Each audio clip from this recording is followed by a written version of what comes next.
My name is Olivia Mercer. I'm 32 years old, and 3 years ago, I found out that my parents and older brother forged my signature to steal my inheritance. Then they tried to evict me from the home I took care of for nearly a decade. It sounds dramatic, right? But for them, it was just another day of protecting Nathan. That's how it's always been. Ever since we were kids. He could do no wrong, and I was just the backup plan, the one who handled the messes, stayed quiet, and paid the bills. The responsible one. So, when our grandmother passed away and left her house, our house to both of us equally, I didn't expect a thank you for all the years I'd spent caring for her. But I never expected betrayal either. I didn't expect a fake will, a notary who turned out to be Nathan's ex, or a lawyer showing up on my doorstep telling me I'd already signed my share away. But they had no idea what I'd been quietly preparing. For years, I'd documented everything, every bank transfer, every forged document, every time they used my name, my credit, my kindness. I had receipts, literal ones, and when the time came, I didn't yell, I didn't beg. I just handed it all to my attorney. This isn't some revenge fantasy. This is about boundaries, about being done playing the role they wrote for me, about standing up, not to be noticed, but to be respected. And when it all came crashing down, I didn't lift a finger. If you've ever been the one holding your family together while they slowly tear you apart, you'll want to hear the rest. Subscribe, because what happened at Grandma's memorial changed everything. Looking back, the signs were always there. Growing up, Nathan was the loud one, the wild one, the special one. He could wreck the car, fail a class, or skip out on chores. And somehow my parents would still beam at him like he hung the stars. Me, I was the one who picked up the pieces. If Nathan was a fire, I was the fire extinguisher. Not because I wanted to be, but because someone had to be. It started small. He got an Xbox when he turned 12. I got socks. Literally. Because you're more practical, Mom said with a smile, like that was a compliment. In college, I worked 2 jobs and applied for scholarships just to stay afloat. Meanwhile, Nathan changed majors 4 times, racked up over $80,000 in loans, and still got a brand new Jeep for graduation. They always said, "He's finding himself. You've always been so mature." What they meant was he got grace. I got expectations. And I carried them. All of them. In 2010, when Mom's insurance denied coverage for her surgery, I put $14,200 on my credit card. She promised she'd pay me back. She never did. In 2014, Nathan asked me to co-sign on a new car. I hesitated, but Dad pressured me. "You're the only one with good credit." When he defaulted 18 months later, I paid off $22,700 in collections because it was either that or ruin my credit for life. In 2017, Dad called in a panic. His small business was behind on taxes. I stayed up for 3 nights combing through his receipts, calculating penalties, organizing everything for his accountant. He didn't say thank you, just said, "Good thing you're a lawyer." And in 2018, when Grandma's memory started slipping, I moved into her house full-time. No discussion, just packed my things and went. I handled her meds, her appointments, her groceries, her bills. I put my entire life on pause. I didn't mind. She was kind, and she never made me feel invisible. But my parents, they visited maybe once a month. Nathan came by twice in 2 years. And when they did show up, it was like I was the maid, the help. "You're so good with her," they'd say. "We're lucky to have you there." I wasn't there. I lived there. I was managing her entire life. And no one even asked if I was okay. At some point, I stopped expecting them to. That's what happens when your worth in the family is tied to how useful you are. There were moments, though, when the weight became too much to ignore. Like when Grandma had a bad fall, and I had to carry her to the car myself because Nathan didn't answer his phone. or when I missed out on a promotion at my law firm because I couldn't travel while caring for her, or that one Thanksgiving when Mom asked Nathan to carve the turkey because he should feel included. And I realized no one had even set a place for me. I started to see the pattern, the way they erased me while still using me. Nathan was the show. I was the scaffolding holding it up. Still, I never expected what they did after Grandma passed. I thought stupidly that maybe this time would be different, that maybe the years I spent caring for her, the sacrifices I made, would matter. But love in my family wasn't about who showed up. It was about who they wanted to believe in. So when that will disappeared, when I was handed forged documents, when they looked me in the eye and pretended it was all above board, that's when it finally hit me. They never saw me as part of the family. I was just a tool, a useful one, reliable, quiet, and easily erased. But they didn't know what I had built beneath the surface. Not yet. When Grandma passed, everything stopped.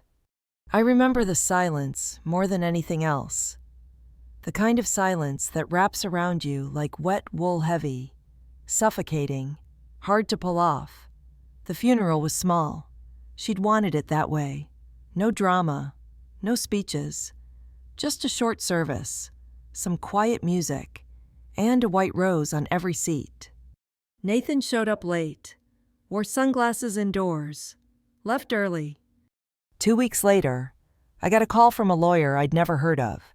He said he was handling Grandma's estate and needed to meet with me and Nathan to finalize the paperwork. That struck me as odd. Grandma had already told me she'd used her longtime attorney for the will. But grief messes with your logic, so I agreed. I should have trusted my gut. When I walked into that law office, the tension hit me like humidity. Nathan was already there, leaning back like he owned the place. The lawyer introduced himself as a friend of the family. Red flag number 1. Then he slid a packet across the table and said, "This is the official will. Olivia, you already signed the waiver relinquishing your share." I froze. "What waiver?" I asked. He tapped the top page. "Here." My name was there. My signature, too. But it wasn't mine. It wasn't even a good fake. The signature curved wrong. The loops were off. The date next to it 2 days after Grandma had died. I looked at Nathan. He didn't flinch, just said, "You probably forgot. It's been a rough month." I don't know what shocked me more, the blatant forgery, or how casual he was about it. I walked out without saying a word. That night, I searched the house for Grandma's original will, the handwritten one, the one she made me promise to keep safe. But it was gone. So was the fireproof lockbox I'd kept in the hall closet. That's when I knew. It wasn't just Nathan. It was all of them. My parents had a key to the house. They'd been over 2 days after the funeral, supposedly to pick up keepsakes. I'd gone out for groceries that morning. I'd come back and noticed nothing except for the clock in the kitchen being set to the wrong time. That was it. That was the sign. I felt stupid, violated, but mostly I felt done. No more pretending, no more rescuing. For the first time in my life, I didn't call them. I didn't ask for an explanation. I didn't try to understand. I just detached. I got quiet. They didn't notice, not at first. There were no calls, no texts, no "Are you okay?" Nothing. Weeks passed. Then months. It was like I'd evaporated. The girl who handled everything was gone, and nobody came looking. So I made a choice. If they were fine pretending I didn't exist, I'd give them a version of me that really didn't. I moved out of Grandma's house and into a small apartment across town. I didn't tell anyone the address. I changed the locks, canceled joint accounts, pulled every credit report I could find. And that's when I discovered 3 open accounts under my name, 2 credit cards and a PayPal line of credit I'd never seen before. They'd been opened in 2019 when Grandma first got sick, One of them had charges for 8600 gym equipment, a MacBook, and something labeled crypto investment, all linked to an email I didn't recognize but traced back to Nathan. I froze the accounts immediately, filed identity theft reports, contacted the banks. Then I made copies of everything: receipts, credit statements, bank transfers, emails, even a thank you text from Nathan that read, "You really saved my ass again." It had been sent 2 hours after one of the PayPal withdrawals. I started compiling everything, not in anger, not in a rush, just methodically, quietly, page by page. Meanwhile, I took on more work at the law firm, switched departments from estate planning to litigation, began shadowing a partner who specialized in inheritance fraud, told him I was just interested in the case law. He handed me a stack of files. Every evening, I read them like bedtime stories. Case after case of siblings forging documents, stealing assets, manipulating wills, and time after time, it came down to 3 things: motive, access, and documentation. I had all 3. Still, I didn't strike. Not yet. Because I wasn't building a case. I was building a wall. A wall between me and them, strong enough that nothing they did from this point forward could ever hurt me again. In the background, Nathan's life started unraveling. His gym closed down during the pandemic. He launched some sketchy crypto startup that collapsed within 6 months. Then he tried doing fitness coaching on Instagram. But no one was interested in a guy who'd ghosted half his clients. My parents bailed him out again. Of course they did. Sold one of their rental properties. Took out a second mortgage. Still never called me. Not even when I filed the official contest to Grandma's estate. They found out from the notice of hearing, and even then, they didn't reach out to ask why. They reached out to ask how I knew. That's the part that sticks with me the most. They weren't shocked I'd been hurt. They were shocked I hadn't stayed quiet. Dad texted me, "This is a family matter. Why escalate?" I responded with 2 words, "Ask Nathan." He didn't reply. And I didn't need him to. Because by then, I wasn't reacting. I was preparing. It's strange how clarity can creep in quietly. There was no dramatic music, no montage, just long nights, quiet mornings, and an ever-growing folder on my laptop labeled Evidence. By the time the hearing date was set, I had over 200 pages of documentation. I organized it like a case I'd present in court because eventually, I started with the will. I tracked down the notary listed on the forged document. Her name was Rachel Ellis, and she was, unsurprisingly, Nathan's ex-girlfriend. I found her LinkedIn, her expired notary license, and a blog post where she bragged about helping people navigate complicated paperwork without mentioning she'd been fined twice for falsifying affidavits. Next came the financials. I requested my credit history from all 3 bureaus. That's when I found the 4th account, a small business loan for $42,000 taken out in my name, filed during the early days of the pandemic. The application listed me as operations manager for a gym I'd never worked at. Guess whose gym? I requested the full loan application. Sure enough, it had my forged signature and a letter of employment supposedly written by Nathan. It was sloppier than the will. Misspellings, wrong title. The whole thing felt like it had been thrown together in 20 minutes. But it had worked.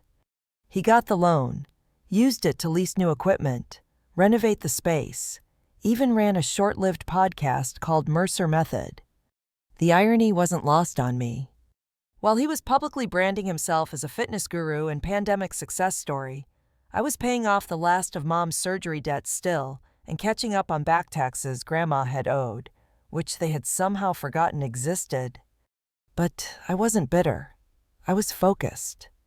I compiled digital backups, created a chronological spreadsheet of every forged transaction, and color-coded every interaction tied to Nathan, my parents, and the house. It read like a crime thriller. Then I filed 2 reports, one with the State Notary Commission, and one with the Department of Consumer Protection. No dramatic announcement, just online forms and scanned attachments. After that, I took a breath, and I waited. That month, something unexpected happened. My firm offered me a promotion. It wasn't flashy, just a lead role on a high-profile estate dispute. But the partner I'd been shadowing, Mr. Sandler, pulled me aside and said, "You've got the sharpest instincts I've seen in 10 years. Don't waste them." It hit me harder than I expected.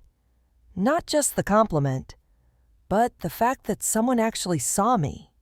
I took the role, moved into a corner office with a window view, hired a financial advisor, opened my own LLC for consulting on the side. Within 6 months, I was making more than Nathan and my parents combined. And still, I said nothing. Until they reached out. It started with my mother, a casual text, thinking of doing a little family get-together before the holidays. Would be nice to see you. Let me know. No apology, no acknowledgement, just the same glossed-over charm she always used to smooth things over. I didn't respond. A week later, Nathan called. I let it go to voicemail. "Hey, Liv, heard you're doing really well. That's awesome. Look, I know things got tense, but I'm willing to talk if you are. No pressure. Just don't shut us out forever, okay?" I replayed it twice, not because I was tempted, but because of how carefully he phrased it, like he was doing me a favor. But he had no idea. By that point, I'd already filed a civil petition challenging the validity of the will. The case had a court date. The court had already issued subpoenas for Rachel, for the forged loan, for Nathan's financial statements. I hadn't shut them out. I'd shut them down. And still I kept it quiet. Because I wasn't building revenge. I was building a record. A permanent one. Meanwhile, Nathan's life kept unraveling. The gym had been sold off in pieces. His crypto business long gone. He tried launching a coaching service for burnt-out entrepreneurs, but only posted twice before deleting everything. My parents, ever loyal, tried to help. They hosted webinars on navigating family finances. I watched one out of curiosity. Mom smiled into the camera and said, "Trust is the cornerstone of family legacy." I laughed, out loud. They were still playing house while I was playing chess. By the fall of that year, I had everything ready: timelines, digital trails, expert testimonies. I hired a litigation team, not because I couldn't handle it, but because I knew the optics mattered.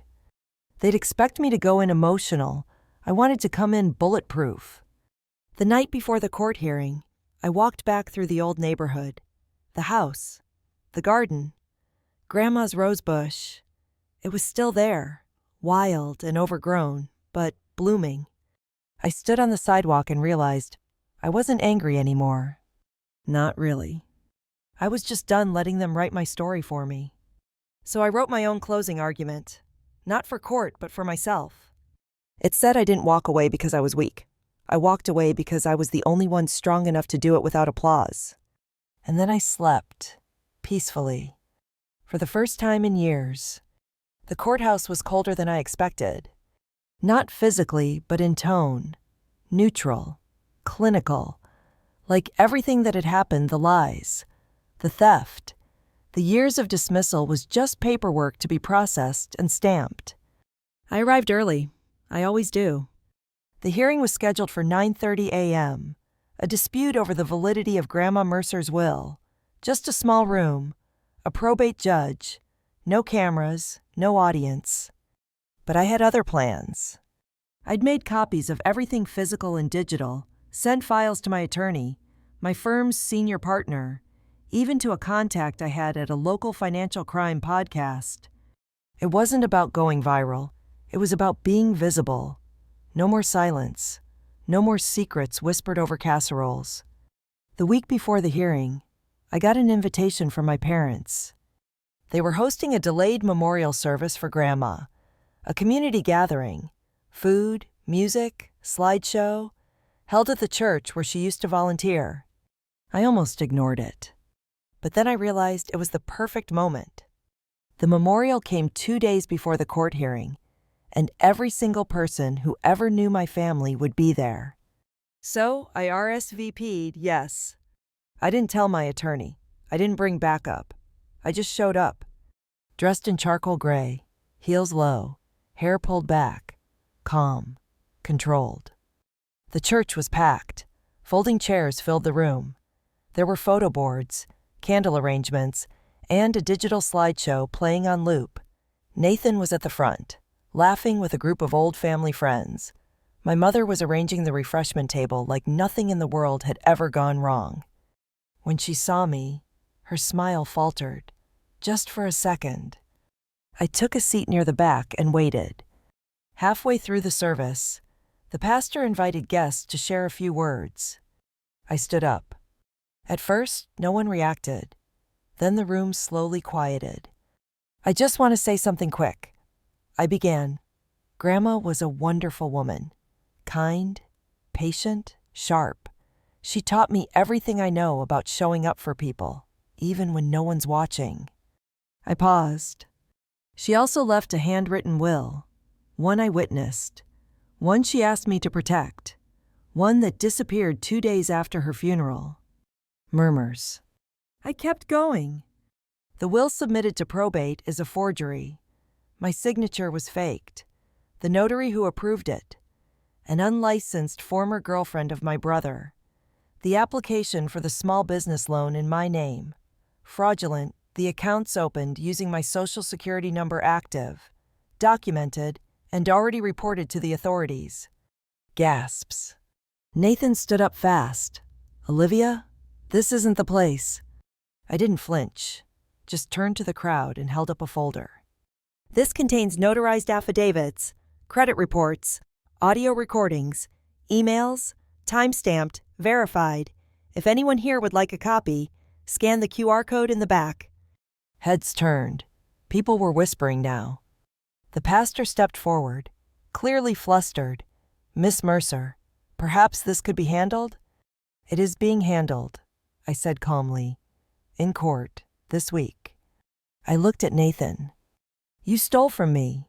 You used me. And you assumed I'd never fight back. He didn't deny it. He just stared. Then I looked at my parents. Dad, Mom, you let it happen. You covered it up. You chose comfort over character. My mother opened her mouth, but nothing came out. My father just shook his head, like I was the one who'd broken something sacred. But I didn't feel broken. I felt whole. I walked out of that church with my head held high, and the kind of peace you don't get from closure, you get it from truth. 2 days later, the hearing went exactly as I'd prepared for. Rachel, the notary, didn't show. My attorney submitted a motion to strike the will based on fraudulent witness testimony and forged signature. We presented expert analysis of handwriting inconsistencies, digital metadata proving edits posthumously, and notarized letters from Grandma's church friends confirming she intended to split the house between me and Nathan. The judge ruled the document invalid. Ownership of the house reverted to both heirs. But by then, Nathan had already disqualified himself. The court discovered he'd applied for government loans using my identity, which opened a federal investigation. My attorney requested a restraining order, which was granted. Nathan was barred from contacting me, stepping foot on the property, or handling any estate matters going forward. Within a week, he was wiped out. His accounts were frozen. His remaining assets, including what was left of his failed business, were under review for restitution. Mom and Dad, they didn't even fight it. They didn't show up to the second hearing. They quietly signed over their stake in the house to me, probably thinking that would make it go away. It didn't, because some betrayals don't just get smoothed over with signatures. The fallout wasn't just legal, it was social. Friends stopped calling. Extended relatives distanced themselves. My parents' church asked them to take a step back. A local real estate investor who'd once partnered with Nathan wrote a blog post titled, when family turns fraudulent. It made the rounds. And suddenly, the Mercers weren't the golden family anymore. They were the cautionary tale. And I didn't gloat. I didn't post. I didn't even respond to the dozens of messages I got from old classmates and neighbors who'd once treated me like background noise. I just went home. To my house. The one I cared for, cleaned, protected.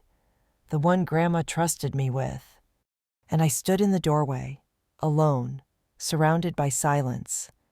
But this time, it felt peaceful. Not like absence, like presence. Mine.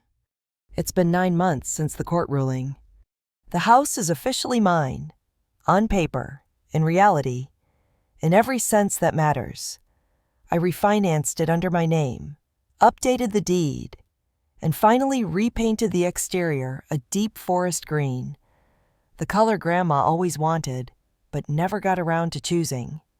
The rose bushes in the front yard are still blooming, wild, untamed, beautiful, like they've been waiting for the storm to pass. Like me. Inside, the house feels lighter now. I donated the furniture my parents left behind, replaced the heavy, outdated curtains with sunlight. I turned the guest room into a home office and started offering private estate consulting on the side. Turns out, a lot of people need help navigating what I went through, and I know exactly where the pitfalls are. I rent out the upstairs unit to a grad student from my alma mater. She's quiet, kind, keeps to herself, every month when she drops off the rent check. I remember what it felt like to be 24 and invisible, and I smile knowing she's safe here, that this house, my home, can finally be a place of peace again. As for Nathan, last I heard, he moved to Florida, tried starting a YouTube channel about resilience after rock bottom. It didn't take off. A few videos, a few desperate comments, then silence. He's off the radar now, and I don't need to know more than that. My parents haven't spoken to me since the hearing. Not a word. I'm not sure if it's guilt, shame, or just their usual tendency to avoid discomfort, but either way, I've stopped waiting. Grief doesn't always come from losing people. Sometimes it comes from realizing they were never who you thought they were to begin with. And healing doesn't always look like a dramatic comeback. Sometimes it's just silence that doesn't hurt anymore. I used to think I had to earn their respect. That if I just worked harder, helped more, stayed quiet long enough, they'd eventually see me. But I've learned something far more valuable. You don't owe anyone your silence just because they call it love. Respect isn't handed out based on bloodlines or birthdays. It's built through choices, through honesty, through showing up when it's hard, not when it's convenient. And family.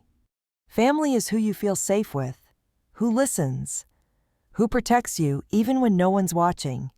Sometimes that's the people you're born to, but sometimes it's the ones you choose after they leave you no other option. I'm not bitter. I'm not angry. I'm just free. And that's something they can never take back. Sometimes I walk past the mirror and barely recognize myself. Not because I've changed how I look, but because I finally like the person I see. There's strength in her, and softness too. There's quiet, but not fear. Peace, but not passivity. I used to think silence made me small. Now I know it was just power waiting to be directed. So, here's what I'll leave you with. If you're the one holding your family together, the one they depend on but never acknowledge, the one who's always been fine because you had to be, just know you don't have to stay there. You're allowed to walk away from the version of you they created and build one that's entirely your own. You're allowed to rewrite the rules, even if that means writing them in ink while they forged yours in pencil. And if you've made it this far into my story, maybe some part of it felt familiar. Maybe you're still in the middle of your own quiet unraveling. Or maybe you've already pulled away, and you're just wondering if the peace ever outweighs the guilt. It does. Not all at once, not with confetti and champagne, but slowly, gently, like a muscle you forgot you had starting to flex again. You'll laugh without checking who's in the room. You'll rest without looking over your shoulder. You'll remember who you were before their weight pressed you down. And one day, you'll tell your story not with bitterness, but with clarity. Like I just did. Thanks for walking through this with me.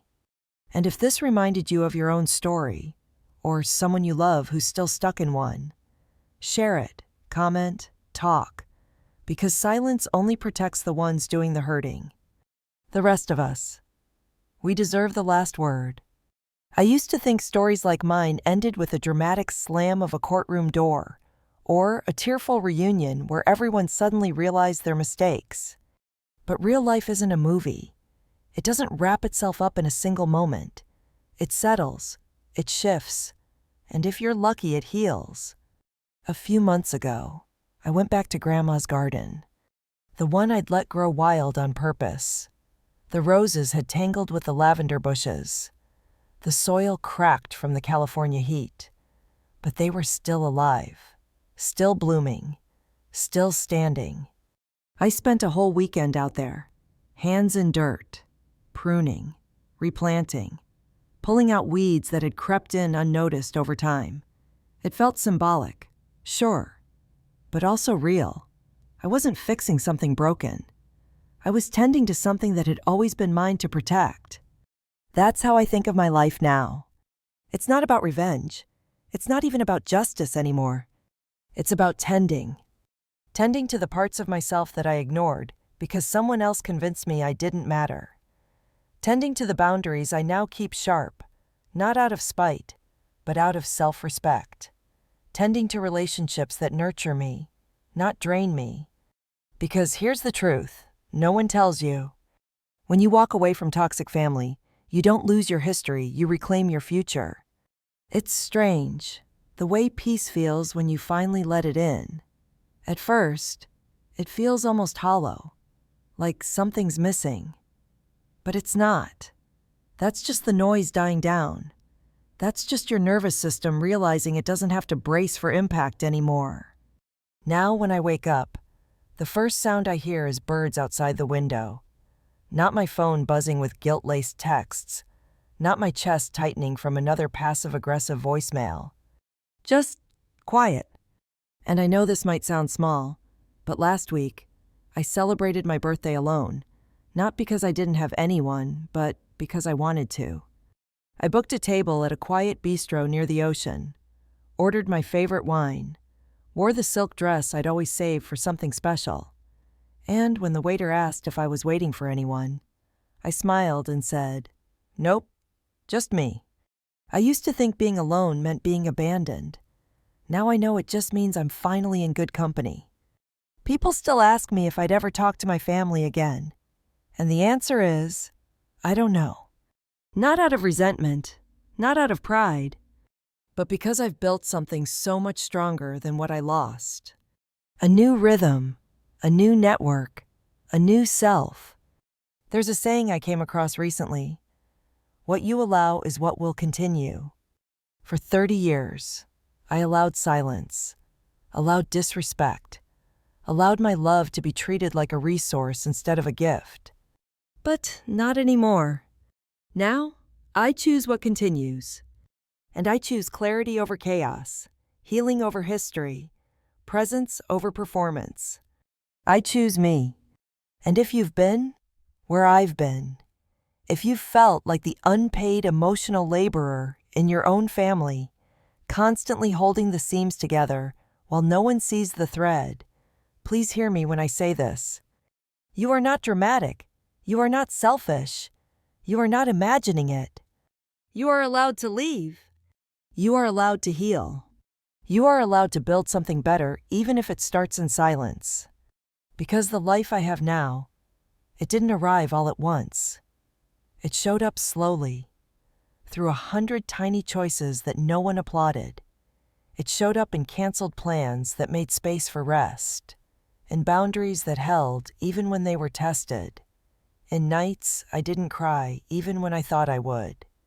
And it's worth it, every inch of it. I used to chase closure. Now, I just honor the truth. My story didn't end in rage. It ended in rebuilding. And if that's the kind of ending you're hoping for, quiet, complete, and fully yours, then let this be your sign. You can start now. You can walk away without explanation. You can stop answering calls that only come when someone needs something. You can say no without guilt. You can heal without their permission. And most importantly, you can win without them ever admitting they lost you. That's not bitterness. That's balance.